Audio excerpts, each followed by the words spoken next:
अस्सलाम वालेकुम। अच्छा, अभी हम नंबर्स टाइप्स ऑफ नंबर्स के अंदर जो है ना, उसका देखेंगे कि जो इसका फ़्लो चार्ट बनता है या डायग्राम जो बनती है वो किस तरह है।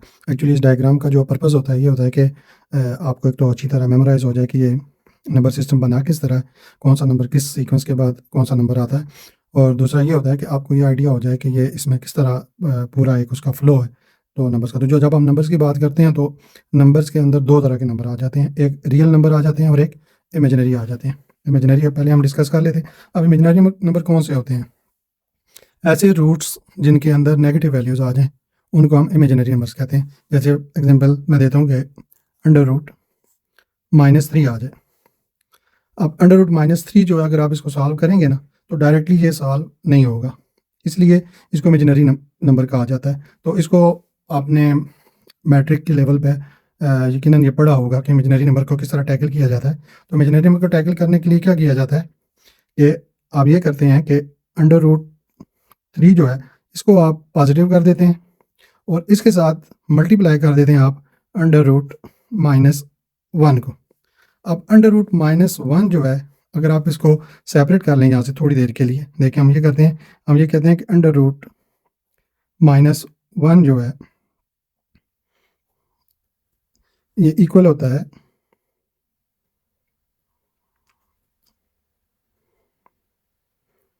आयोटा के। ठीक हो गया? Under root -1 is equal to iota. Iota आपने पढ़ा था। अब अगर मज़ीद आपने देखा होगा कि आयोटा स्क्वायर की वैल्यू आपको याद होगी कि आयोटा स्क्वायर किसके बराबर होता है? आयोटा स्क्वायर जो होता है वो -1 के बराबर होता है। अब वो बनता किस तरह -1? अगर आप इस वैल्यू पे गौर करें, तो ये क्या चीज़ है? एक साइड पे अंडर रूट -1 है और दूसरी साइड पे आयोटा है। अगर हम दोनों साइड पे स्क्वायर ले लेते हैं, हम स्क्वायर ले लेते हैं -1 और इस साइड पे हमने स्क्वायर ले लिया और दूसरी साइड पर आयोटा का भी हमने स्क्वायर ले लिया। तो स्क्वायर ने क्या किया है कि स्क्वायर रूट को काट दिया है। तो अब हमारे पास वैल्यू क्या आ गई है? -1 is equal to iota square. ठीक हो गया? तो अब इस जो जो आपकी वैल्यू है ऊपर लिखी हुई है अंडर रूट -3, तो ये किसके इक्वल हो जाएगी? यहाँ पे देखिए हमने क्या किया था? अयोटा के बराबर हो गया था ना? ये वाली वैल्यू अयोटा हो गई थी। तो अब इसको हम लिखेंगे अयोटा अंडर रूट +3 हो गया। तो ऐसी वैल्यूज़, ऐसे रूट्स जिनके अंदर वैल्यू जो है वो माइनस आ जाए, नेगेटिव आ जाए, तो उसको हम क्या करते हैं कि अयोटा में कन्वर्ट कर देते हैं। और अयोटा किसके बराबर होता है? अंडर रूट -1 के बराबर होता है। ये थोड़ा सा आपको इसलिए बताया कि अयोटा स्क्वायर बार बार चूँकि इस्तेमाल होता है, आपने मैट्रिक लेवल पे भी देखा होगा, तो अयोटा स्क्वायर -1 के बराबर होता है। ये आपको बताया कि वो एक्चुअली किस प्रोसेस से गुजरने के बाद वो अयोटा स्क्वायर जो है -1 बनता है। तो अभी हमने क्या किया है कि -1 चूँकि अयोटा के बराबर होता है, तो ये वाली वैल्यू बदल के यहाँ पे -1 अंडर रूट -1 आ रहा है, इसकी जगह हम क्या लगा देते हैं? अयोटा लगा देते हैं और इस तरह ये हमारी जो इमेजिनरी वैल्यू है वो जो है इस शेप में आ जाती है। ठीक हो गया? अच्छा, अब दूसरी साइड पे आ जाते हैं रियल नंबर्स। अब रियल नंबर के अंदर सबसे पहले तो हम क्या देखते हैं कि रियल नंबर्स के जो अगला स्टेप है इसके अंदर आ जाते हैं फ्रैक्शंस। ठीक हो गया जी? फ्रैक्शंस। अब फ्रैक्शंस क्या होती हैं? आपने देखा होगा फ्रैक्शन क्या होती हैं? फ्रैक्शन जो है ना 2 तरह की होती हैं। इसमें प्रॉपर फ्रैक्शन होती है और इम्प्रॉपर फ्रैक्शन होती है। प्रॉपर फ्रैक्शन और इम्प्रॉपर फ्रैक्शन। ठीक है? अब प्रॉपर फ्रैक्शन क्या होती है? प्रॉपर फ्रैक्शन को अगर हम आगे लेके चलें,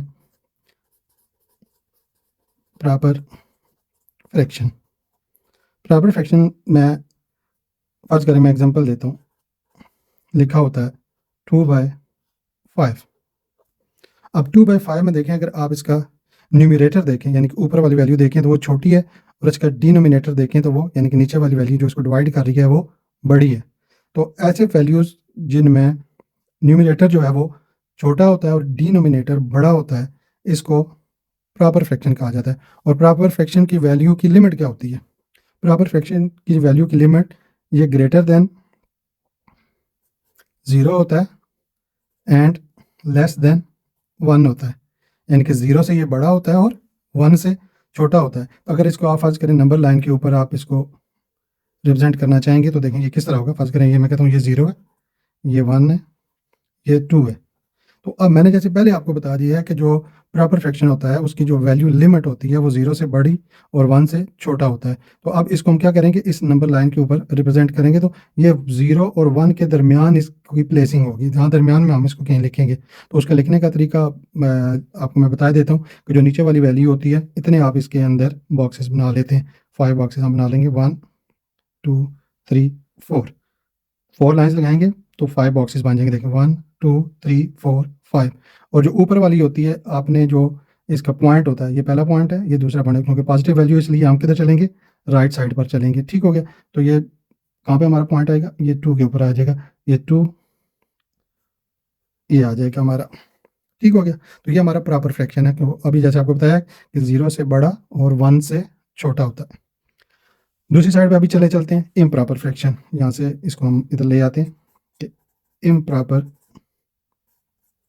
फ्रैक्शन क्या होती है। मिलकर इस चीज़ को उल्ट कर लें। ऊपर वाली वैल्यू बड़ी, नीचे वाली वैल्यू छोटी, यानी कि न्यूमरेटर जो होता है वो बड़ा होता है और डिनोमिनेटर जो होता है वो छोटा होता है।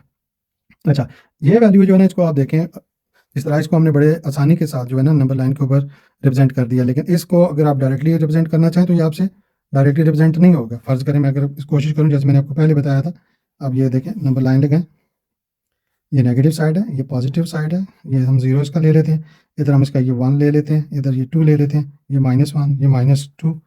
ठीक है, हमने ले लिए ये पॉजिटिव 1 पॉजिटिव। अब देखिए वहाँ तो मैंने क्या कहा था कि जो डिनोमिनेटर होता है उसका उतने आपने बॉक्सेस इसके अंदर जनरेट करा लेने होते हैं। अब यहाँ पे अगर आप इसके अंदर 2 बॉक्सेस जनरेट करें तो डेफिनेटली आप क्या करेंगे, 0 और 1 के दरमियान एक लाइन लगाएंगे, एक ये बॉक्स बन गया, एक ये बन गया। अब अगर 5 को प्लेस करना है तो आपके पास तो इतनी जगह ही नहीं है, तो इसलिए आप डायरेक्टली इसको इसके अंदर जो है आप रिप्रेजेंट नहीं कर सकते, डायरेक्टली रिप्रेजेंट नहीं होगा। इसको रिप्रेजेंट करने के लिए हम क्या करेंगे, इसको मिक्स्ड फ्रैक्शन में बदलेंगे।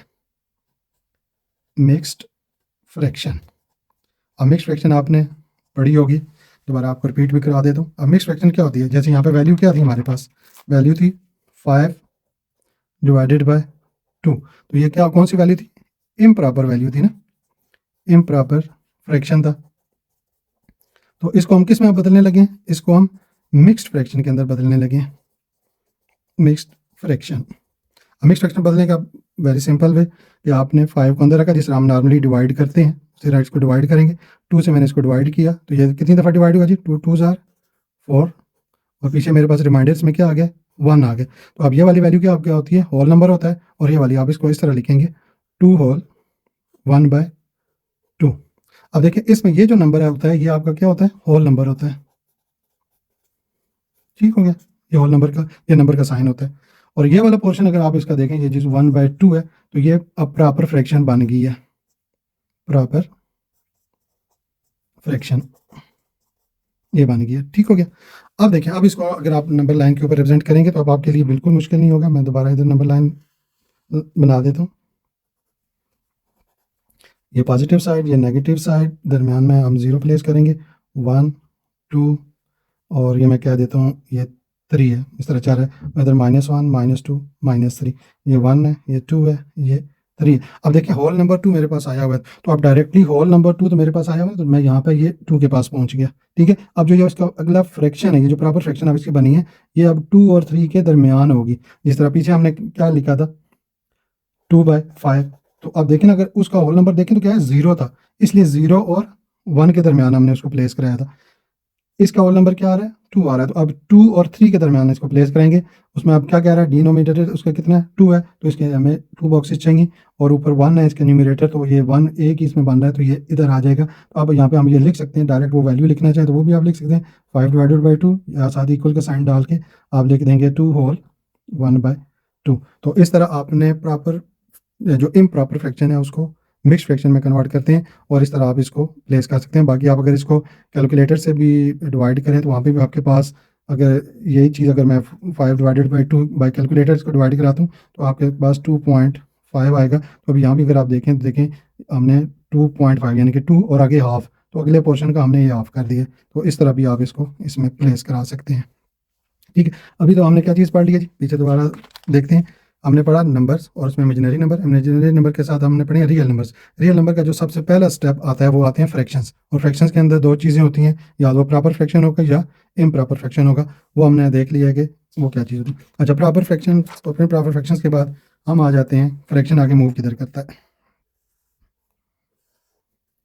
फ्रैक्शन फ्रैक्शन आगे मूव करता है, या हम एक्चुअली फ्लो चार्ट आपको बना के दे रहे हैं। तो फ्रैक्शन आगे मूव करता है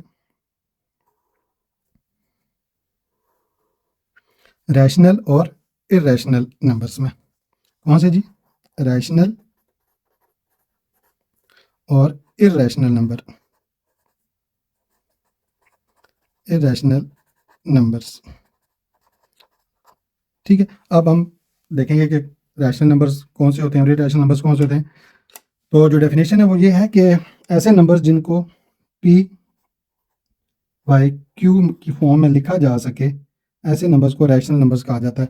और इसके लिए जो इसमें कंडीशन साथ होती है कि P and Q should not be equal to zero. क्या होना चाहिए कि ये जो आपका पी या क्यू है ये ज़ीरो नहीं होना चाहिए। लेकिन इसमें फिर भी ऐसा होता है कि अगर तो आपका क्यू ज़ीरो हो जाए, आज करें आपकी वैल्यू है 2 डिवाइडेड बाय ज़ीरो हो जाता है, तो ये क्या करेगा, फ़ौरन अगर आप इसको कैलकुलेटर पे आप डाल के देखें तो आपका कैलकुलेटर इसको सॉल्व नहीं करेगा, ये इन्फिनिटी क्रिएट कर देता है। क्या कर देता है? इन्फिनिटी। इन्फिनिटी का इस तरह साइन होता है, ये इन्फिनिटी क्रिएट कर देगा। और अगर आपकी वैल्यू का ऊपर ज़ीरो होता है और डिनोमिनेटर उसका कोई और नेचुरल नंबर होता है, या मैं कहता हूँ 5 है, तो ये वाला क्या करता है कि आप ज़ीरो ही रिजल्ट जनरेट करेगा, ज़ीरो। तो किसी चीज़ को भी ज़ीरो से मल्टीप्लाई किया जाए, या ज़ीरो से मल्टीप्लाई किया जाए, या ज़ीरो को किसी चीज़ से मल्टीप्लाई किया जाए, या ज़ीरो को किसी नंबर से डिवाइड किया जाए। दोबारा आपको रिपीट करता हूँ, ज़ीरो को किसी नंबर से, किसी नेचुरल नंबर से मल्टीप्लाई करें, या ज़ीरो को किसी नेचुरल नंबर से डिवाइड करें, तो रिजल्ट आपका हमेशा ज़ीरो ही आएगा। लेकिन अगर आप ज़ीरो से किसी नंबर को डिवाइड करते हैं तो वो इन्फिनिटी क्रिएट कर देगा। ठीक हो गया। तो अभी हम क्या पढ़ रहे थे? Rational number. तो रैशनल नंबर ऐसे नंबर जिनको पी डिवाइडेड बाई क्यू की फॉर्म में लिखा जा सके, यानी कि मैं अगर लिखना चाहूँ तो मैं क्या लिखूंगा? 2 डिवाइडेड बाई 5, जैसे अभी हमने पीछे एग्जाम्पल में पढ़ा, या 5 डिवाइडेड बाई 3 कर लें, 1 बाई 6 कर लें, 9 बाई 2 कर लें। तो कुछ भी ऐसे नंबर जो इस फॉर्म में लिखे जा सकते हैं उनको रैशनल नंबर्स कहते हैं। और इसके अलावा जो आपके नॉर्मल नंबर्स होते हैं, रैशनल नंबर में जो आपके होल नंबर्स आ रहे होते हैं, अगर होल नंबर को आप देखें तो वो जैसे होल नंबर क्या होते हैं आपके, या नेचुरल नंबर क्या होते हैं? 1 2 3 4 एंड सो ऑन। तो ये देखिए, अब मैंने तो जो डेफिनेशन आपको बताई उसमें क्या है कि इनको पी डिवाइडेड बाई क्यू की फॉर्म में लिखा जा सके। तो एक्चुअली अगर आप देखें तो ये उसी फॉर्म के अंदर ही है, यानी कि 1 डिवाइडेड बाई 1 है, 2 डिवाइडेड बाई 1 है, 3 डिवाइडेड बाई 1 है। तो यहाँ का डिनोमिनेटर 1 होता है, क्योंकि 1 की यहाँ पे वैल्यू की उसको ऊपर कोई इफेक्ट नहीं डाल रही होती, तो इसको इसलिए उसको यहाँ पे हाईलाइट नहीं किया जाता। ठीक हो गया। तो अभी हम पढ़ रहे थे रैशनल नंबर्स। ठीक हो, रैशनल नंबर्स ऐसे नंबर्स जिनको जिनको पी डिवाइडेड बाई क्यू की फॉर्म में लिखा जा सके। अब आ जाते हैं जी इरेशनल नंबर्स। इरेशनल नंबर्स, अच्छा, फ़ौरन जो स्टूडेंट्स के जहन में सवाल होता है ना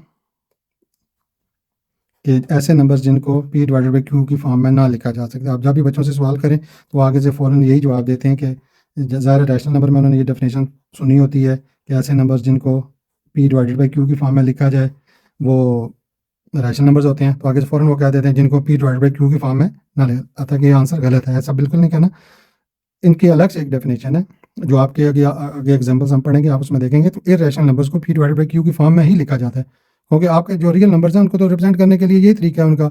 या अगर वो होल नंबर होगा तो ज़्यादा उसके डिनोमिनेटर 1 बनता है, उसको तो हम 1 को शो नहीं करते। और अगर वो फ्रैक्शन फॉर्म में होगा तो उसको हम क्या करेंगे?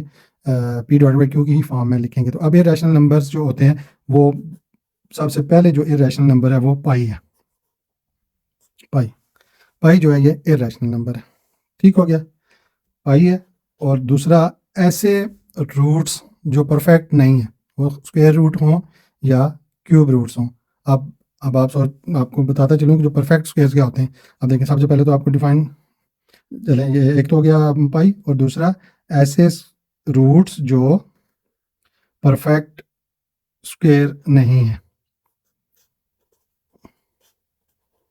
ठीक हो गया, इनको क्या कहते हैं, इरेशनल नंबर्स। अच्छा, इसके अलावा तीसरी जो उसकी एक और डेफिनेशन है वो ये है कि अगर इनका जो बनता है p डिवाइडेड बाई q, उसको सॉल्व किया जाए तो उसका रिजल्ट क्या आता है, p डिवाइडेड बाई q को अगर सॉल्व किया जाए तो इनका रिजल्ट में आपको नॉन दोनों जगहों पे नज़र आएगा, नॉन टर्मिनेटिंग होंगे हमेशा और नॉन रिपीटिंग होंगे, नॉन रिपीटिंग, इसको रिकरिंग भी कहा जाता है, ठीक है, यानी कि बार बार एक ख़ास वैल्यू का रिपीट होना, नॉन रिकरिंग। अब आपको एग्जांपल दे देता हूँ, जैसे 1 डिवाइडेड बाय 3 है, ठीक हो गया। अब 1 डिवाइडेड बाय 3 को अगर हम डिवाइड करते हैं तो देखें क्या चीज़ आती है, 1 आपने अंदर रखा, 3 से आपने डिवाइड किया, पूरा टेबल नहीं जा रहा, 0 और पॉइंट लगाएंगे 10 बन जाएगा, तो 3 3 ज़ार 9, फिर 1 आ गया, फिर 0 लगाएंगे तो 3 3 ज़ार 9, और इस तरह ये आपकी जो चीज़ है ये रिपीट होती रहेगी। और इसका आंसर क्या बन रहा है, 1 डिवाइडेड बाई 3 का आंसर बन रहा है 0.3333, और इसको शॉर्ट करके लिखा जा सकता है 0.3 लिखना है और ऊपर आपने इसके बार लगा देनी है।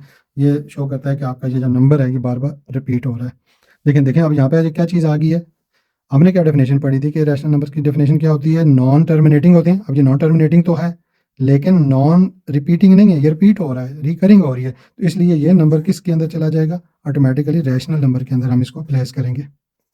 इसके अलावा हमने पढ़ा था ऐसे रूट्स जो परफेक्ट नहीं है। अब परफेक्ट रूट्स क्या होते हैं, जैसे 4 का रूट ये किसके बराबर होता है, 2 के, और नंबर इसमें आ गया। इसी तरह 9 इसका 3 आ गया। इसी तरह अगर आप देखें 16 तो इसका 4 आ गया। तो अब ऐसे रूट्स जो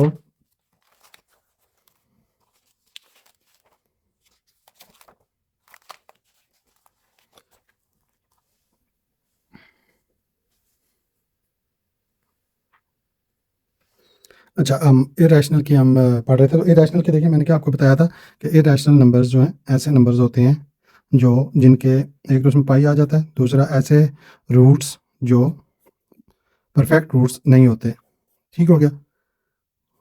तो दूसरी साइड पर रैशनल में क्या होते हैं, ऐसे रूट्स जो परफेक्ट होते हैं। परफेक्ट रूट्स में क्या, 4 हो गया तो ये क्या हो जाएगा, 2 आ जाएगा। इसी तरह अगला 9 है और इसका 3 आ जाएगा। फिर आपका 16 का रूट है तो ये 4 आ जाएगा। 25 का रूट है तो ये स्क्वायर रूट की हम बात करें तो ये 5 आ जाएगा। इस तरह का हम क्यूब रूट की बात करें तो देखें क्या आता है, अंडर रूट 8, और यहाँ पे हम ये 3 लगाएंगे तो ये वाला क्या होगा, ये भी 2 आ जाता है। इसी तरह इंडेक्स आर्डर 3 का जो रूट होता है, इसमें अब 3 किसका आएगा, 27 का, और अंडर इंडेक्स आर्डर 3 का रूट जो है जिसका होल नंबर 4 आता है, ये अब क्या जी 64 होगा। और इसी तरह 125 है, ठीक हो गया। तो इस तरह ये देखें, ये स्क्वायर की हम बात कर रहे हैं और ये क्यूब रूट की बात करें, स्क्वायर रूट और क्यूब रूट की बात करें तो ये परफेक्ट इनके आंसर आ रहे हैं। तो ऐसे रूट्स जिनके आंसर परफेक्ट जो परफेक्ट रूट्स हैं और उनके आंसर होल नंबर आ रहे हैं, उनके अंदर फ्रैक्शंस नहीं आ रही है, तो ऐसे नंबर्स को हम रैशनल नंबर कहते हैं। और ऐसे रूट्स जिनके परफेक्ट नहीं आता तो उनको हम इरेशनल नंबर कहा जाते हैं, कहते हैं। इसी तरह अगर आप इरेशनल नंबर की हम मज़ीद बात करें तो 22/7, अब पाई की वैल्यू क्या होती है जो हमें बताई गई है बुक्स में, वो क्या है, 22/7 है। लेकिन अगर आप 22/7 को कैलकुलेटर के ऊपर आप सॉल्व करें तो ये आपके पास जो वैल्यू आएगी, देखिए जब आप 22/7 को अपने कैलकुलेटर के ऊपर चेक करें तो आपके पास जो आंसर आएगा वो क्या आएगा, 3.142857, 142,857, 142,857। तो अब देखें, अब मैंने तो ऊपर पढ़ा है कि रैशनल नंबर में पाई जो है वो इरेशनल नंबर्स के अंदर आता है, ठीक है, तो ये इरेशनल नंबर के अंदर हमने इसको कंसिडर किया हुआ था। लेकिन यहाँ पे तो उसका जो उसकी दूसरे हमने कंडीशन लगाई थी कि वो नॉन टर्मिनेटिंग होते हैं, नॉन टर्मिनेटिंग होते हैं और नॉन रिपीटिंग होते हैं। लेकिन ये तो आप देखें रिपीट हो रहा है, तो इसलिए हम ये कह सकते हैं कि 22/7 जो है ये रैशनल नंबर है, लेकिन पाई खुद से क्या है, वो इरेशनल नंबर है। अगर कहीं पे पाई आपका साइन आ जाता है तो इसको आप इरेशनल नंबर ही कंसिडर करेंगे। ठीक हो गया जी।